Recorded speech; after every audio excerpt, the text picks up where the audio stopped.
Hello there. Hello there, indeed. Let's jump right into the Obi-Wan Kenobi review, the newest Star Wars story on Disney+. Ewan McGregor is reprising his role as the titular character Obi-Wan or Ben Kenobi. The story takes place about 10 years after the famous Order 66. He is tasked with rescuing the kidnapped Princess Leia, while all the while being pursued by Imperial Inquisitors and a former Padawan Anakin, or aka Darth Vader. It's becoming popular these days to actually put some praise in the prequels. I like to say that I was always there for you. I always enjoyed watching the first, second, and third movies. I bring that up because, Hayden Christensen, I always liked your performance. I didn't join the crowd on social media saying how I thought you were perfect in that role. Think about it. Darth Vader, angry, moody. Anakin was doing the same types of things, but in a more subdued way, and you can see how it builds up between the first three movies, how it boils over, and how he becomes what he becomes. So yes, you can sue me. I like the prequels, I'm going to stand by it. Especially Hayden Christensen back, not just in the Darth Vader suit like he was in the third movie, but also in the flashback scenes from episode 5 of this series, where he's doing a training session with Obi-Wan Kenobi. I actually wish there was another scene similar to that, with him reprising the role of Anakin. Going back to Ewan McGregor's Obi-Wan or Ben Kenobi, again, spoiler, he is my favorite actor aside from the Star Wars series, so I'm both excited and afraid when I heard they were going to be officially making this show. I said it was going to happen with him, with the character. I will have been happy to say that the character himself is good in the show.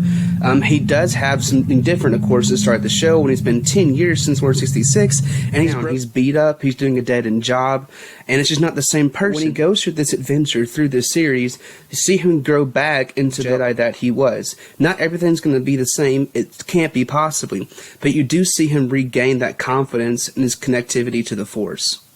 Vivian Lyra Blair is the kid actor who plays 10-year-old Princess Leia in the story. A good relationship with Ben Kenobi in the time that they are together. There's obvious comparisons people are drawing between this show and then A New Hope, the original Star Wars movie.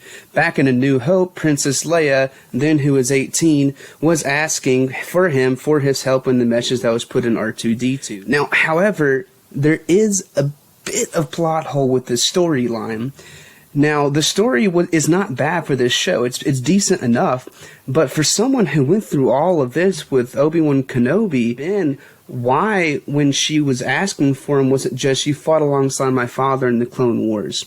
It wasn't, you saved me when I was kidnapped before, you can save me being kidnapped again this time.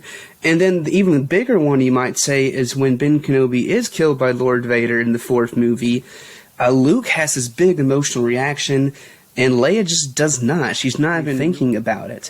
And for someone who went through all that, who developed such a bond with that character, not having that is just something. And, you know, with Star Wars, that has happened multiple times. When you're watching other movies or shows, you can think about that. Just because, you know, so much is spawned from the same storyline, the original trilogy, instead of just making new stuff, like going back a couple years, like I hope they do in the future. So you kind of have to forgive some stuff. I don't necessarily take up points for that, but it is something that I thought about. We're switching from blue to red to give a dislike. Now, some people are not going to agree with this, and that's fine. But when I would have been casting the third sister, and I had been the one who had cast Ingram, I would have done some takes with her, done the third, and gone, I'm sorry guys, but I think we need to recast. I didn't think her character was very good until the end of the show. Really, that last episode, maybe part of episode 5. And it's because in her emotional scenes, she is very good in that role, which is normally more difficult for actors, you would think. But like most of the show is her. She's supposed to be an intimidating and hunting down Jedi, and I just didn't get that from her character. I was not intimidated by her like you were from someone like Fett or Darth Maul or Jango Fett or someone like that. I just didn't get that from that character, from her, from that acting. I'd call this story good, not great. One, for instance, would be Moses Ingram's character, again, with the third sister. So Anakin, to kill her, kills other younglings when she's little from Order 66. And so, to try to get close to him, she decides to become an Imperial Inquisitor. Someone who goes out and kills Jedi. Some of them may have been younglings. Some of them may have been people that taught her or helped her out at some point. I just don't buy that someone can be that clouded by hatred, and especially when they're like just a kid. You know, with Anakin, at least was built up over the prequels, how he got to that point. With this person, it's one night that does it. And the other thing is just a general sense, a general feel. And I think I figured out what that is. It's something that we haven't felt since episode 3.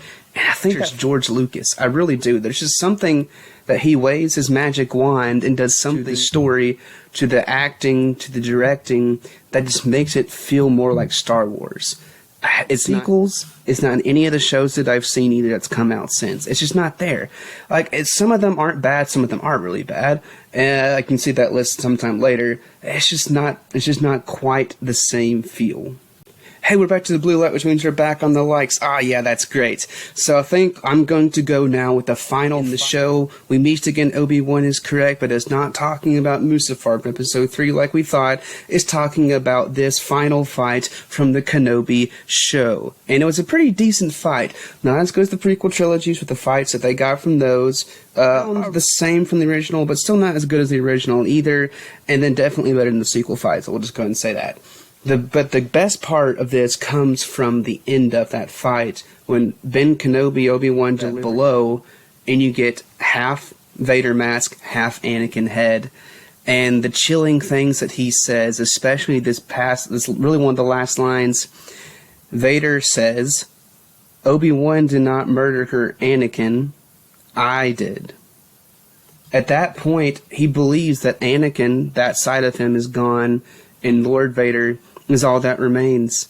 And Obi-Wan ends up agreeing with him. So as he walks away, he calls him Darth, which is what he references to him as also from New Hope.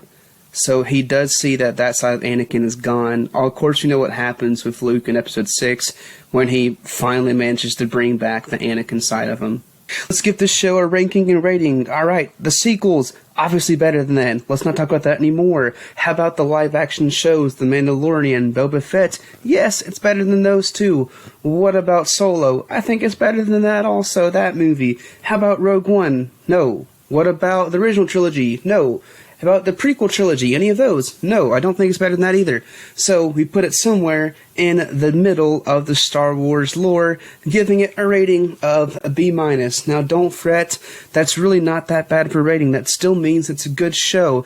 It's still worth watching, especially if you're a Star Wars fan. You're still going to get something out of this. Comment below your favorite Star Wars movie and / Star Wars show so far. Alright, thanks for watching today. Don't forget to like and subscribe, and have a great day.